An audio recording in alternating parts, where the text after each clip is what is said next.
So hi, I'm Dylan Richard. I am a psychology intern at the Phoenix VA.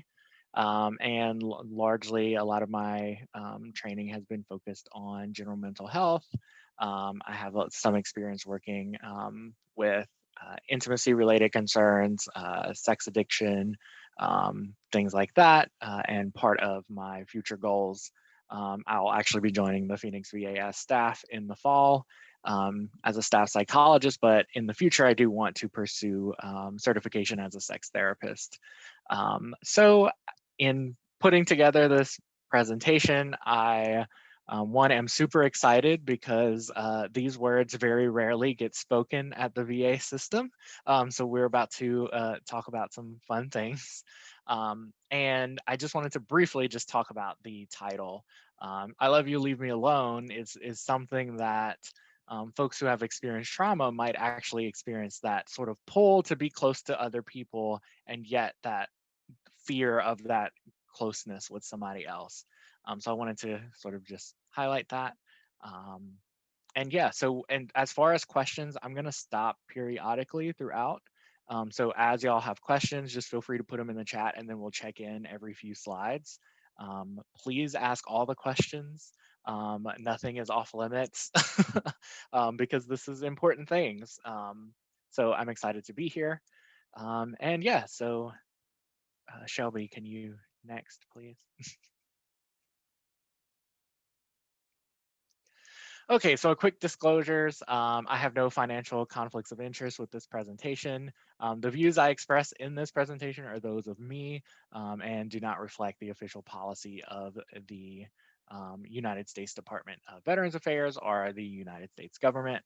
And then my final disclosure and disclaimer is also that the presentation will provide an overview of trauma on both emotional and physical intimacy. It's very heavy on the physical intimacy part. Um, so this includes, we're going to talk about sex, we're going to talk about sexual dysfunction and body specific language, in addition to the relational and interpersonal intimacy. So with that, people might get uncomfortable and a little squirmy in their seats, and that is okay. That is also why I like the virtual nature of this, is because I don't even see many of y'all because I'm juggling so many screens. So you can be uncomfortable in the safety of your house. And sometimes being uncomfortable can help us to really look at ourselves and explore what things we're experiencing. And so my hope for this is actually to give you some words that you can use in the future to help bring these concerns up with providers. So that's that. So next. So there's four main trauma symptom clusters. And so the first cluster is re-experiencing of symptoms. And so naturally, if we experience a traumatic event, we're going to go through times of increased emotional and physical distress when we're reminded of the traumatic events. And this can, of course, increase our overall distress, decrease the likelihood of being emotionally or physically intimate, right? If we are distressed all the time, we're not going to want to be close with other people. Next, so that was the re-experiencing symptoms. The next cluster is the hyperarousal symptoms. So this is a constant state of being on edge and trapped in the fight, flight, or freeze response. So for those that aren't familiar with the fight, flight, or freeze response, our brains have a wonderful way of keeping us safe when we detect danger. We either want to fight the danger, we want to run away from the danger, or we can freeze and not move, which can help keep us safe. And in trauma, that whole system gets hijacked a bit. And so our bodies cannot withstand extended periods of hyperarousal.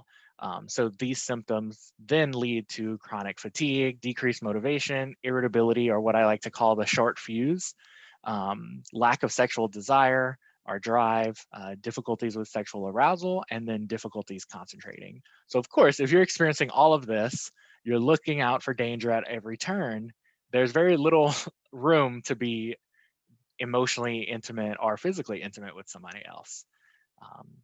And then the third symptom cluster is the avoidance symptoms. So if we experience trauma, naturally we're going to want to avoid re-experiencing trauma in any way. So we tend to avoid internal things, so things like emotions, thoughts, or memories of the traumatic experience. And then we also will avoid external reminders, so people, places, things, smells, sensations. Here in Phoenix, we hear a lot that people will even avoid some of the terrain because it's similar to that of the Middle East. So avoiding things can be one of the main clusters that maintain these traumatic symptoms. So the avoidance can then become an issue in intimate relationships. So an example is if a veteran lost a close battle buddy, they may want to avoid making friends in the future because of that fear that they might lose their friend again. And so that avoidance can then maintain that sort of isolation and some of the sort of depressive type symptoms we see with trauma. And then the final trauma symptom cluster is emotional numbing. So after trauma, naturally, there's a ton of emotions that occur. And one way that we cope with this when we experience a lot of emotion is we start numbing those emotions. And so we can do this with either external influences. I like to call that the drug, sex, and rock and roll influences, or we can do that with internal mechanisms such as stuffing our emotions, turning to stoicism, or what I hear a lot with veterans is sort of turning that military brain back on, where there's an objective and I'm going to meet that objective, and that's what I'm here for. The problem with that is that we can't selectively numb. So if we want to only avoid emotions related to trauma, such as fear, horror, anger, guilt, or shame, what we generally end up doing is also avoiding any of the more pleasurable emotions like happiness, love, pride, or excitement. If anybody has ever seen Inside Out, the kids movie, it does a great job at highlighting that we need all of our emotions to really navigate the world. And so with emotional numbing, we run into problems there. Because if we're not experiencing happiness or love or excitement, we're probably not feeling super connected to our partners or to other people, our friends. So then that further impacts how intimate we are with other people. So yeah, next. So those are the four general symptom clusters that we see associated with trauma.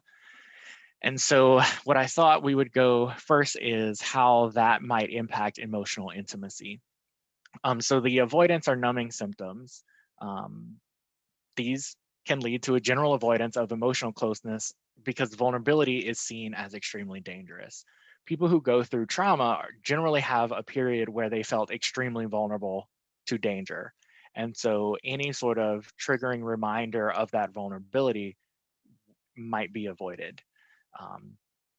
So an example of this might be a veteran whose unit was attacked likely felt very vulnerable during that attack. And therefore, when feelings of vulnerability come up in the future, they might want to completely avoid that and numb that out because it's scary, because the last time they were super vulnerable, it was traumatic. And then the numbing can be especially harmful to intimacy, as a person who experienced trauma may not even be able to access feelings of closeness, love, safety, happiness.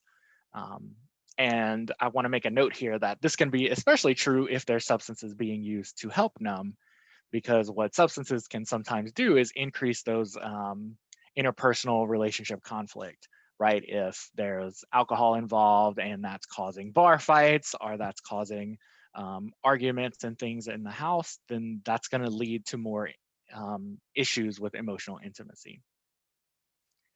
And then the hyperarousal symptoms. This can include irritability and angry outbursts, or otherwise known as a short fuse.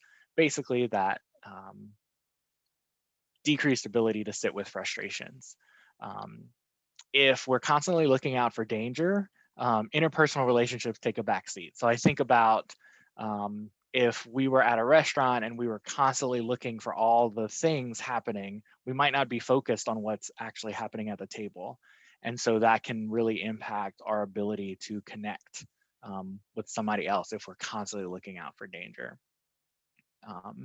And the increased state of arousal and irritability can also lead to aggressive behaviors, verbal aggression in intimate relationships, potentially interpersonal violence, because of the increase in arousal and increase in irritability.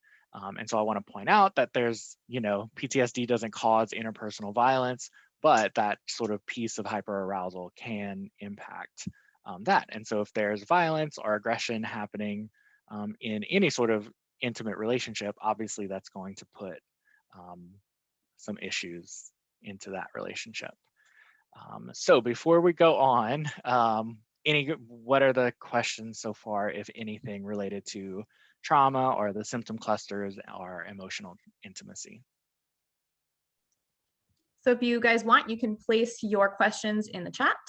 And if we don't have any questions that roll through the chat, then we'll just keep on going. And I love this slide, by the way. That's great. I was trying to find a salt and pepper one, but I couldn't find one. All right, we'll give about 20 more seconds. Get your questions in chat, or we're going to get into let's talk about sex.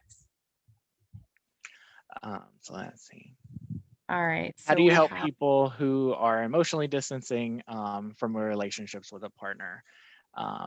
So we'll actually talk a little bit about some practical tips towards the end about some ways to kind of connect a little more in a safe way. So that can be really helpful. And we'll also talk about some of the therapy options that might be really helpful with kind of building that relationship and feeling a little more comfortable with it. And I would say that being able to recognize that somebody is emotionally distancing can be a really good strength. If you can recognize it, then you can address it. So yeah, great question. Any others? Just that they love your slide. This is. And you guys can always just place the questions in there and we'll get to them as prompted. So if anything else comes up, feel free to place it in the chat. So yeah, let's talk about sex. And so I was trying to find the salt and pepper GIF, but that didn't happen. So when we talk about sex, some people like to shut down and like to get uncomfortable, and that's okay. Like I said, be uncomfortable, it's okay. And so my hope is that we can talk through some of these so that you can have some words on how to describe experiences that you might be having. So we're going to talk about kind of three main areas involved with sexual intimacy. So the first is sexual desire, then sexual arousal, and then orgasm. So first one, sexual desire. So we can impact our sexual desire in a number of different ways. And sexual desire actually includes or is included as one of those positive symptoms, our positive emotions that might be numbed or avoided after trauma. So decreased sexual desire, I lost my place. So conversely, if we have decreased sexual desire, we might numb even further by using sex, right? So there's a lot of feel-good chemicals that happen before, during, and after sex. And so sometimes we can actually use sex to avoid or numb our emotions. And this can especially be true if we're engaging in risky sex. So things like decreased condom use, drugs during sex, because there might be an increased risk level and excitement within that, that can sort of make things feel a little different in terms of the original trauma. So let's see. And issues with sexual desire can have a complicated origin in that it's not always the partner's fault. We often hear that partners will kind of blame themselves, like, is it about me? Am I not sexy enough? Am I not this enough? And largely what we actually find is it has very little to do with the partner and more to do with a person who's experienced trauma that's really, experiencing a whole lot. So yes, so let's talk about sexual arousal.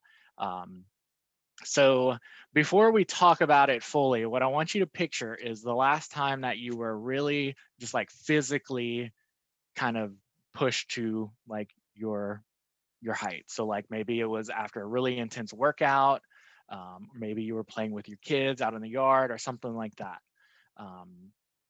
So think about that, and then also think about the last time you had really good sex, and compare those two feelings in terms of the arousal that happens. And what you'll probably find is those feelings are very similar. So our sexual arousal and physical arousal both actually use a very similar pathway in the brain. Our brains are very super complex, and yet there are times when our brain shares pathways with other different things. And so, yep. So basically, can you go to the next one? So if we experience arousal in any form, that tells our brain that there's a threat in our environment, or there's something in the environment to be aroused by. It doesn't always have to be a threat. But if we've experienced trauma, we're probably going to be aroused, and then we assess that there's a threat causing that arousal. And so that is why environment can play such a huge role. So things like sensations or smells, locations of touch, sounds, objects, people, landscapes can all be reminders of trauma, and thus will bring about physical arousal. And so if you think back to what we talked about in terms of avoidance and numbing, we're going to want to avoid that arousal because it can remind us of the trauma that we've experienced. And so when we experience sexual arousal, a very similar process can occur where we're not fully able to think through that, oh, this is sexual arousal versus this is more of a physical arousal that happened during trauma. It can be harder to tease apart. And so as an example, I've heard some veterans with combat-related PTSD might experience this overwhelming sense of fear when sexually aroused, because it's telling them that there's something in the environment to be scared of, basically, when that is obviously not the case. So yeah, so that is that. And then my favorite slide, the orgasm slide. So orgasm is a very vulnerable state that can require a lot of emotional safety. So people who have experienced trauma already have a decreased ability to find that emotional safety. And so that is why orgasm can be impacted. And so generally, sexual desire and arousal have to be present for an enjoyable orgasm to occur. And orgasm results in a spike in brain activity and physical arousal, which can also then further be triggering for people because you're talking about a lot of activity happening in the brain during orgasm. A good example of this that somebody once told me is that sneezes are a distant cousin of the orgasm. Both involve a quick rush of physical arousal. So if you think about a sneeze and that sort of like quick physical kind of spiking in arousal, it's very similar to an orgasm in that aspect. So it can be one of those things that if we don't feel vulnerable enough, or we're not able to kind of get there because we're so in a place of fear based on our traumatic experiences, we might have difficulty orgasming. And then because I like to get on soapboxes about the orgasm gap, we also already know that people with vulvas are generally less likely to orgasm, especially in first-time sex. And so for people with vulvas who have experienced trauma, this can also be even more of an issue in terms of achieving orgasm. And then let's see. So before we move on to sexual dysfunction, people with past traumatic experiences can experience difficulty in a combination of these three areas. And so there, I have the example in my notes about somebody who's experiencing difficulty or somebody who's not experiencing difficulty with arousal and orgasm. Oh no, I flipped that, sorry. Somebody who's having difficulty experiencing arousal and orgasm, but whose sexual desire is intact. And so what can happen is somebody in that way might really want to have sex, but be completely unable to be aroused or to orgasm, which can lead to a lot of different kind of frustrations and things like that, versus somebody who might not have any sexual desire, but might still be able to get aroused or orgasm. So it's a complex sort of web of things that can happen. And let's trying to think. I think questions before we hop into sexual dysfunction. I know they Yeah, had one. we had that one that actually just got re-inputted. Okay. And the question is, you mentioned examples of combat-related PTSD. Can you give examples as it relates to military sexual trauma and overcoming numbing or avoidance with intimacy when the trauma is directly related? Yeah, that's such an excellent question, and just point, because as we're going through this, it probably makes sense why sexual trauma would then kind of disrupt this whole system even more. And then we're specifically going to be avoiding and numbing things related to sex. And so that can make it sort of what I like even more insidious in terms of our ability to navigate intimacy going forward after military sexual trauma. And yeah, so did that answer it? Let's see if she can respond back in the chat.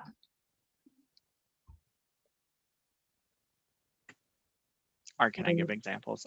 Maybe I can think of a better an She actual. said yes. Okay. Thanks. Okay. Great.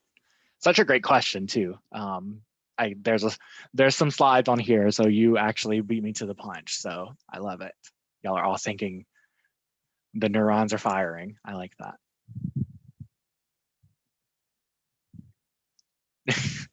Thanks, Courtney. Yes, I did allude to that. There's some practical tips at the end for certain things. Oh no, Jessica, you're completely fine. Okay, any other questions before we hop into sexual dysfunction? So some of these numbers with sexual dysfunction actually always kind of like jar me because they're pretty high. So can you, if you want to show the whole slide, you can do that too. Me being overly. How many clicks does it take to get to the bottom of the slide? Right. I just don't want to jump ahead on you. Okay, I do have a question. There's a question. If a client has shut down that part of their brain, is there a way to reactivate that towards healing? Absolutely. So if that avoidance is so strong that we're just like not having sex and not being intimate with other people in any sort of way, a lot of our therapy options that we'll talk about will work towards that goal of being able to re-engage in whatever activity you're wanting. That's the good thing about therapy is I will never tell you like, I want you to start, having sex. Like if that's not your goal, I'm not going to make you do that.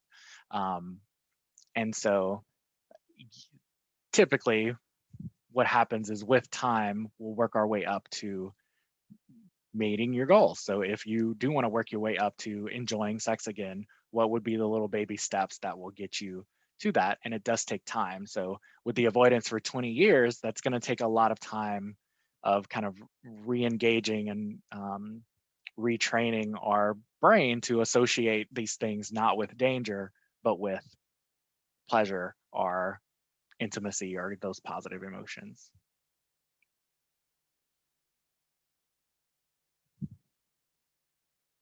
Definitely, that was a great question.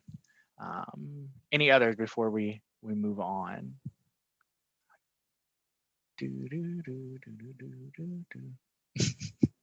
Okay.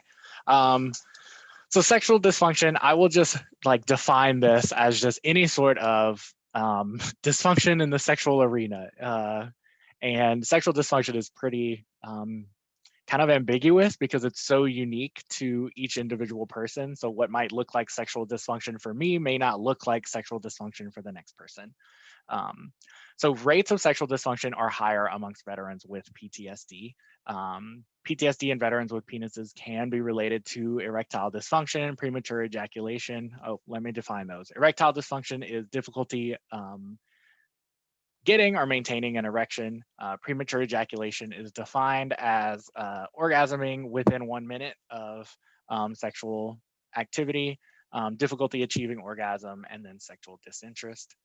And 85% of combat exposed male veterans with PTSD report erectile dysfunction versus 22% of those without PTSD.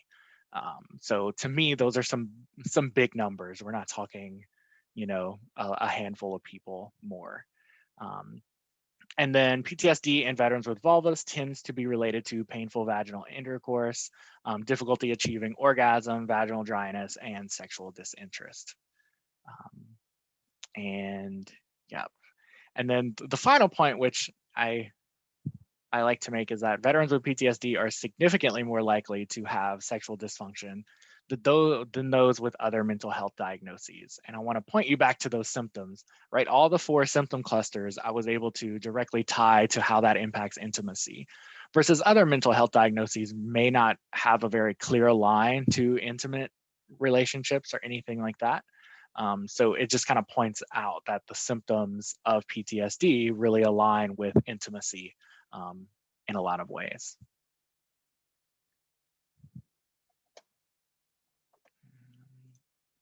There we go. And then, so sexual trauma specific concerns. So based on everything we covered, just like I said earlier, it is understandable that experiencing a sexual trauma can have a very specific impact on emotional and physical intimacy. And this can include both adult and childhood history of sexual trauma or abuse. And impacts of sexual trauma on emotional intimacy can be similar to non-sexual trauma. However, the complicating factor of sexual trauma is that intimacy was at the core of the traumatic experience, versus somebody who experienced, a motor vehicle accident or combat related things. Intimacy may not have been at the core of that trauma. And so that's why sexual trauma can be so insidious in terms of our ability to be intimate with other people. So next, let's see. So you can you can go to the bottom. The last point is about increased self-reported risky. So some things that are related specifically to sexual trauma are decreased frequency of sexual contact, which makes sense, right? If part of the trauma is sexual in nature, we're not going to want to have that sex. Decreased sexual desire, again, don't want to have the sex. Decreased sexual satisfaction, which means even when you do have sex, it's not satisfying. And then increased rates of issues of arousal and or orgasm, which again makes sense given that the trauma was specifically sexual related. Avoidance fear of sexual contact. And so because that contact can be very triggering, and we want to avoid those re-experiencing symptoms, it can especially be we avoid it. And then the last one of increased self-reported risky sexual behaviors, because one thing is that it does increase that excitement, but the other kind of flip side of that is that it also feels different potentially than what was happening during the trauma. And so you have the control during that risky sexual encounter. So it's sort of this complicated mesh of why risky sexual behaviors can be increased after sexual trauma. And yeah, so I think. Okay, so before we move on, any questions about sexual trauma or sexual dysfunction before we hop into what we can do about it? I'm looking in the chat. I don't see anything yet, but we'll give them a couple seconds to place any questions right in the chat, and then I can read them off. As I like to say, I am trained in silence, so.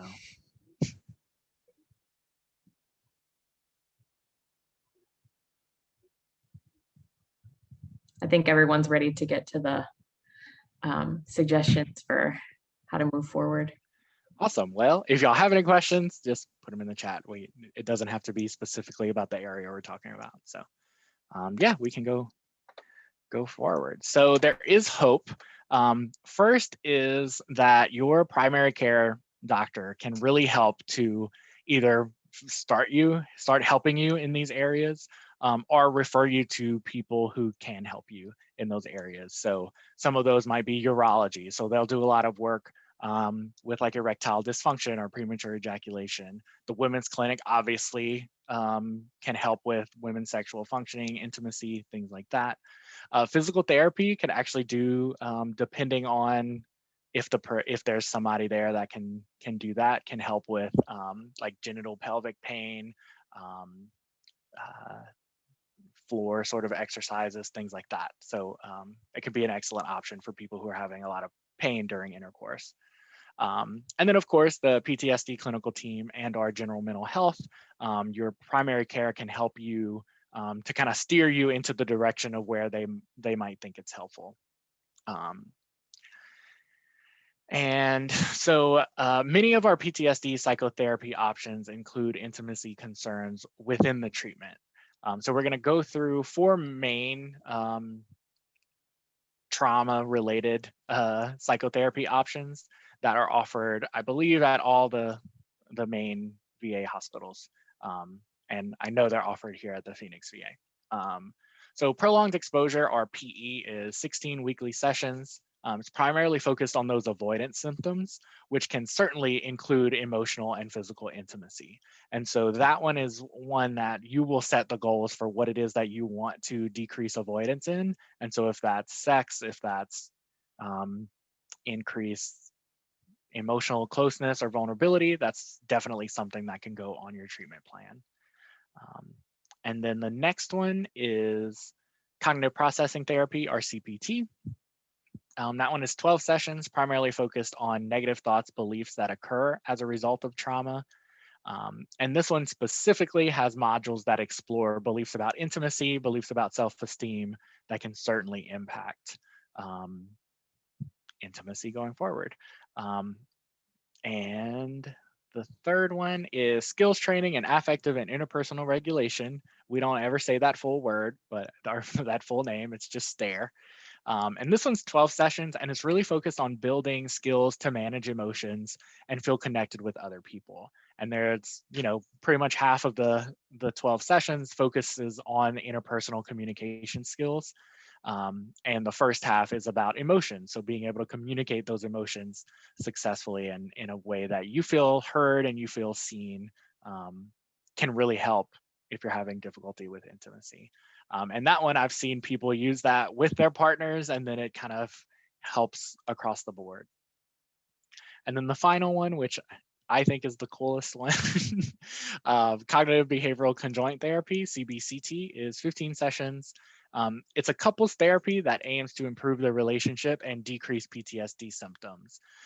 It is not necessarily a kind of general couples therapy. It's really focused on decreasing those PTSD symptoms and then helping improve the relationship along the way. So yeah, so there's the hope there, is that we do have a lot of tools. There's a lot of other things that can happen, but specifically within PTSD treatment, there's that. And yes, Brandy, we know you're partial to CBCT. So, and before we move on, there is one question in the chat. Is pelvic floor physical therapy offered at the women's clinic? So I'm not sure. I think there is somebody in physical therapy that offers it. I don't think it's offered within the women's clinic, but that would be a great question. I don't know, Courtney, Brandy. I'm just y'all are on my screen, so.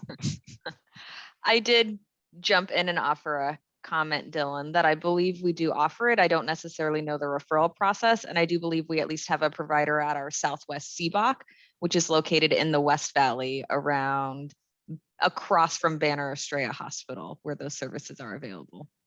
And that would be a great question to talk to your PCP about if a referral is interested. Certainly, we're always looking to improve access to resources for women veterans as well. Definitely. Thanks. So yeah, and next, my favorite part of the presentation is we're going to talk about some practical tips. So just some general kind of tips and skills that you can pick up just from today that might actually help you in areas of intimacy, both sexual or emotional. The first one is encouraging an open, non-judgmental discussion about intimacy issues. It just can be helpful to start discussions. So just kind of letting it be known, like, hey, you can bring this to me and I won't be judgmental about what's going on. I just want to know. So saying something like, I had a really rough day today. I don't want to talk about it right now. I just need you to know that. And this might be an excellent time if a partner is trying to, start sex, then it might be a good time to say, hey, I'm not having a great day. It's not about you. I'm just not really there. So starting off with that can be really helpful. Communicating limits and boundaries.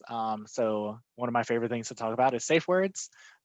So I think safe words generally get kind of lumped in with BDSM or kink practices, but they can be really helpful for just sex in general to help communicate where your boundaries or limits might be. And especially for those with experiences of trauma. And so this can actually be used in interpersonal things as well. So you can have a safe word for if somebody's doing something that is triggering in kind of a relational capacity. So one method I like to recommend is the red light, yellow light, green light system.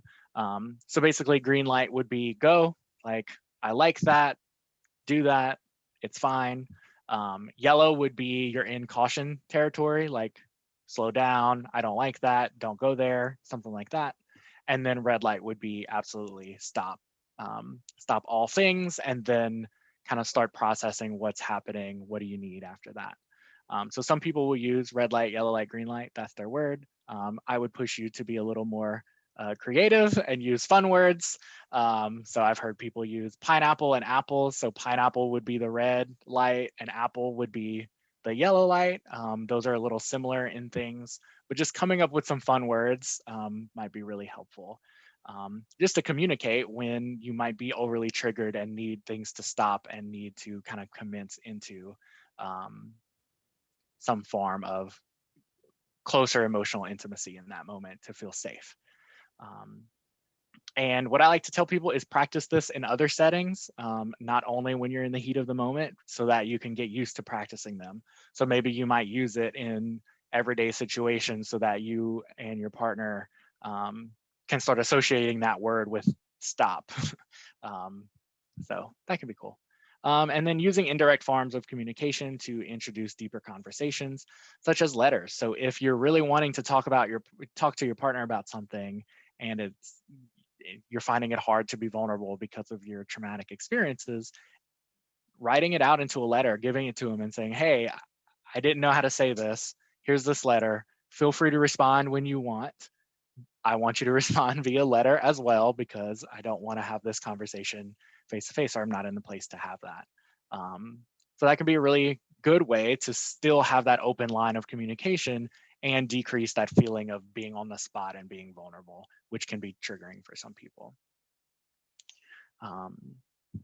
So next, the feedback loop. I think I talk about the feedback loop way too much, but I worked at a residential unit that this was the way that we encourage people to communicate.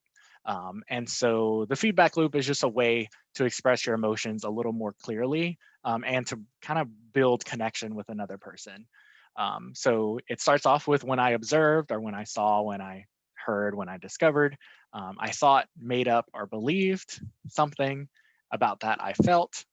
And then I can relate because, and that one's optional, because if there's no clear way that you can relate, it can be hard to do that. So my example is, when I heard you tell your friend that we haven't had sex in 6 months, I believe that I let you down as a partner. About that, I felt very hurt and disappointed in myself. And I can relate to what you told your friend, because I too wish we had sex more often. I just find it really difficult. And so that is a great way to say something really difficult in a way that is both safe and in sort of this formulaic approach, and is very real. And it builds that connection rather than creating that distance. So I've had people literally write this down and start using it. If you practice it at first, it might sound a little robotic. If you heard in the example, that's not how a lot of us talk in general language, and it can be really helpful, especially if you and the person you're communicating with start using this more. You'll find that it actually catches on really quick.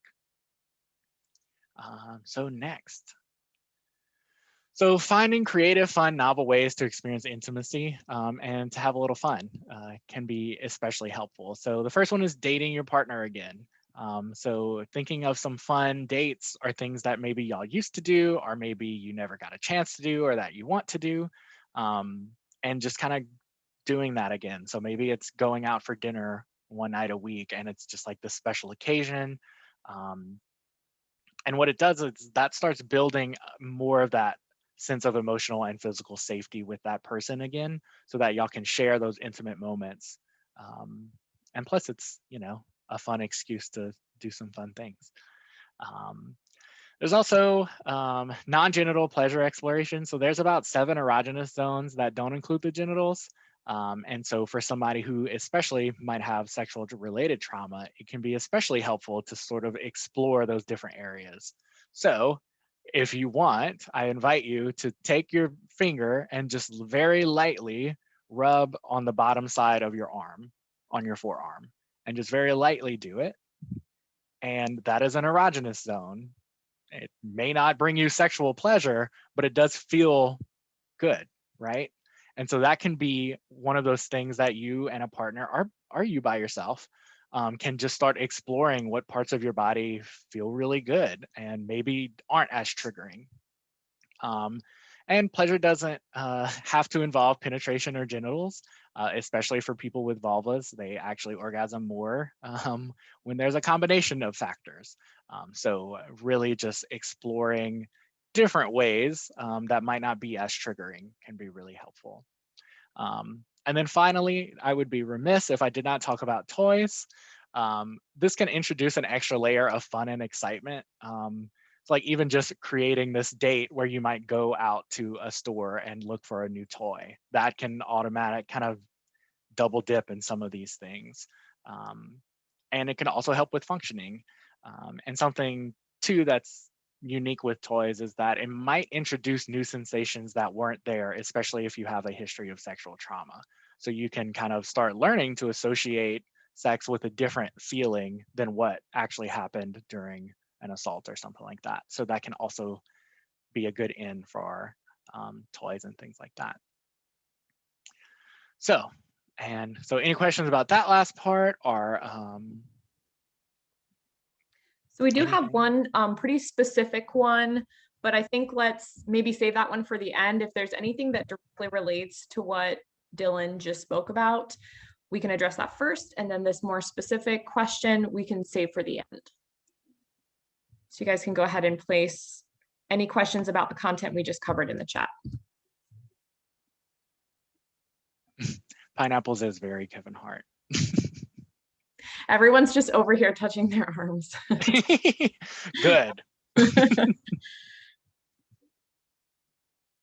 I'll give a now, few more nobody seconds. will ever sneeze the same ever again. Right.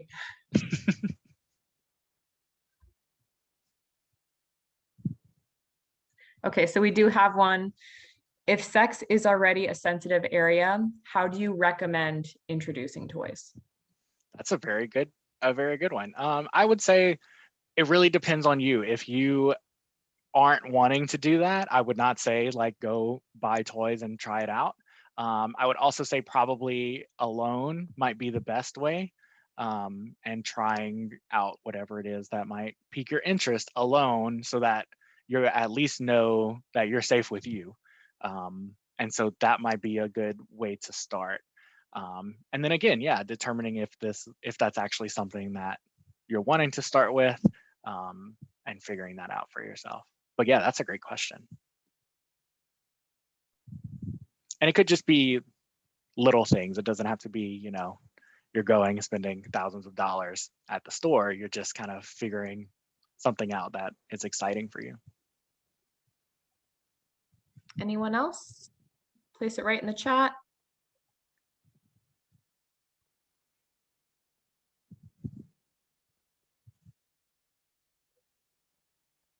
Do 30 more seconds.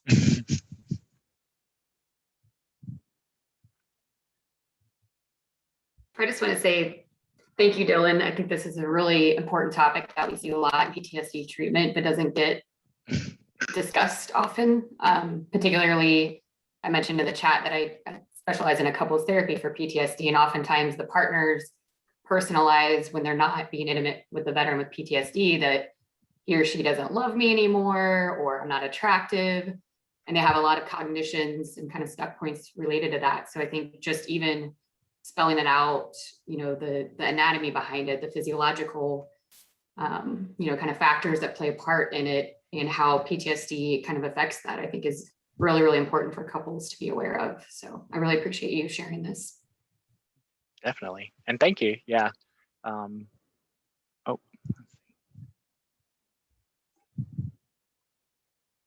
Okay. So I guess I'll start with that question. Yeah, So Michelle's question. So I'm not sure big picture wise, but I do know there is more movement in terms of sex therapy happening within VA systems, even if it's called, like the couples therapy work. I think it's impossible to tease apart couples therapy and sex therapy type work because couples sometimes have sex, right? So that can be a big factor. But I can definitely see the potential to moving forward to have some of that advocacy that like we do need this to be more of a thing. And yes, ASEC, that's, I mentioned at the beginning that part of my goals is to start looking into ASEC certification. And we do have some ASEC certified VA providers in the nation. So potentially in the future, it might happen.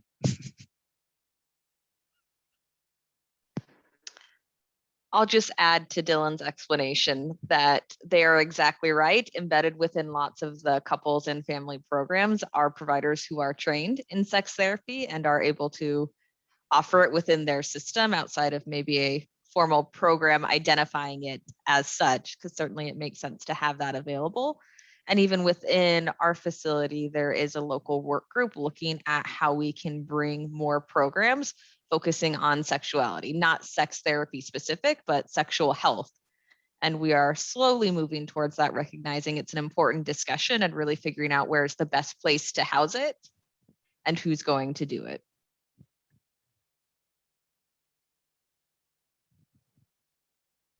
Okay, we'll leave it open for questions for another couple of minutes, but I did want to let you guys know that at the bottom of the chat, there's going to be a session survey.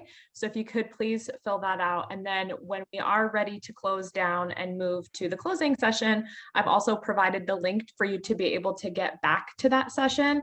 Additionally, this whole presentation is being recorded so that you'll be able to go back and look at it or share it with others that could benefit from it as well. So let's take another couple minutes for questions. And if there's no questions, then we can just head on back to the general session.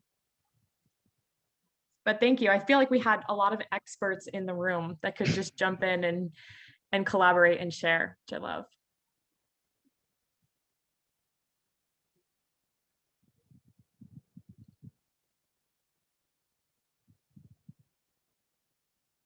I agree. Great job, Dylan. Thank you.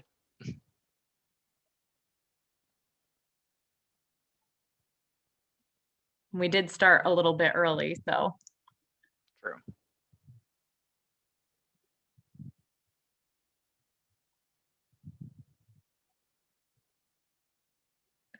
Okay, well, it doesn't seem like there's any other questions. So if you'd like to fill out that survey and then head back for the closing, we will see you guys in another session. Oh, here's one. Are there any books on this topic that you would recommend? So I had to comb through a whole lot to find some good data. I'm not entirely sure about good literature. I generally don't recommend anything that I haven't read personally.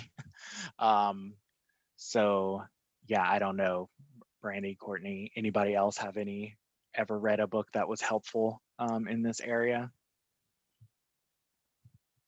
I know I've heard Come As You Are is a good one. And then I forgot another one, but I haven't read those. So I know those are recommended by our provider locally, who is a trained sex therapist, does not offer that at VA. That's not within their role, but she has recommended that book, Come As You Are. And Jessica also recommended The Body Keeps the Score, perhaps? I haven't read that one either. Everyone's on Amazon. You're right. Michelle recommended Mating in Captivity by Esther Perel. Another one that came up, Fear of Intimacy. I see, we could just have a sex book club. How about that?